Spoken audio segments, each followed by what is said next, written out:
Halo teman-teman, Assalamualaikum warahmatullahi wabarakatuh. Saya Pepi Permatasari, dosen pengajar dari Akademi Manajemen Informatika dan Komputer Pakarti Luhur.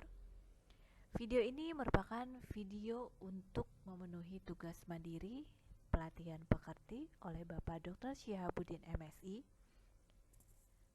Pembahasan yang akan saya tampilkan dalam video ini merupakan tentang teori belajar, di mana tujuan dari teori belajar ini adalah untuk membantu teman-teman dalam memahami teori belajar itu sendiri pada perguruan tingginya masing-masing. Teori adalah sebuah analisis hubungan antara fakta yang satu dengan fakta yang lain pada sekumpulan fakta-fakta yang disusun secara sistematis, logis, empiris, juga simbolis untuk menjelaskan suatu fenomena.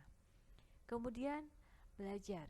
Belajar di sini merupakan suatu aktivitas sadar dan menetap yang dilakukan oleh manusia gunanya untuk berinteraksi dengan lingkungannya yang mengakibatkan sebuah perilaku, perubahan perilaku yang kita bisa lihat untuk meliputi dari sikapnya, pengetahuan, keterampilan. Kemudian ada pembelajaran. Pembelajaran sendiri merupakan sebuah proses interaksi antar peserta didik dengan pendidik, dan sumber belajar pada suatu lingkungan belajar itu sendiri. Kemudian ada teori belajar. Teori belajar sendiri adalah teori yang pragmatik dan eklektik, di mana teori dengan sifat demikian ini hampir dipastikan tidak pernah mempunyai sistem ekstrim. Tidak ada teori belajar yang secara ekstrim itu memperhatikan aspek mahasiswanya atau mementingkan aspek dosen ataupun kurikulum. Nah, teori belajar itu sendiri menurut ahli dibagi menjadi 5 aliran atau mazhab, yaitu yang pertama ada tingkah laku, di mana itu menekankan kepada hasil dari proses belajarnya itu sendiri. Kedua ada kognitif, di mana menekankan pada proses belajar. Ada humanistik, menekankan dari isi apa yang dipelajari. Kemudian ada sibernetik, menekankan pada sistem informasi yang dipelajari, serta ada konstruktivistik.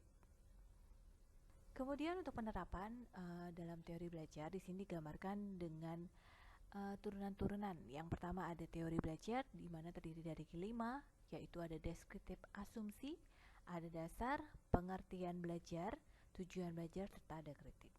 Kemudian ada teori instruksional, di mana dibagi menjadi 4, yaitu ada preskriptif, ada teori belajar, terapan, dan model-model PBM.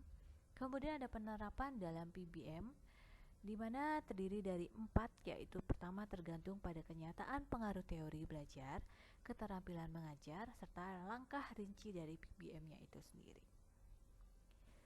Kemudian ada yang namanya prinsip pembelajaran secara teoritis psikologis, dibagi menjadi 5 faktor. Yang pertama ada faktor kognitif, di mana untuk faktor kognitif sendiri menggambarkan bagaimana peserta didik dalam berpikir dan mengingat, serta memberikan penggambaran dalam faktor-faktor yang terlibat dalam proses pembentukan makna informasi dan pengalamannya. Kedua ada faktor afektif, yaitu menggambarkan bagaimana keyakinan, emosi, dan motivasi mempengaruhi cara seorang dalam menerima situasi pembelajaran dan usaha yang mereka lakukan untuk mengikuti pembelajarannya. Ketiga, ada faktor perkembangan.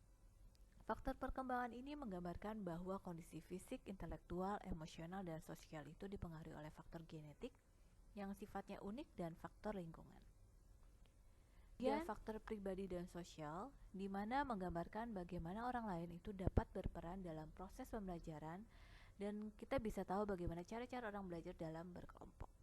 Nah, di sini menerangkan bahwa prinsipnya itu mencerminkan bahwa dalam interaksi sosial, orang itu akan saling belajar dan dapat saling menolong melalui saling berbagi perspektif individual.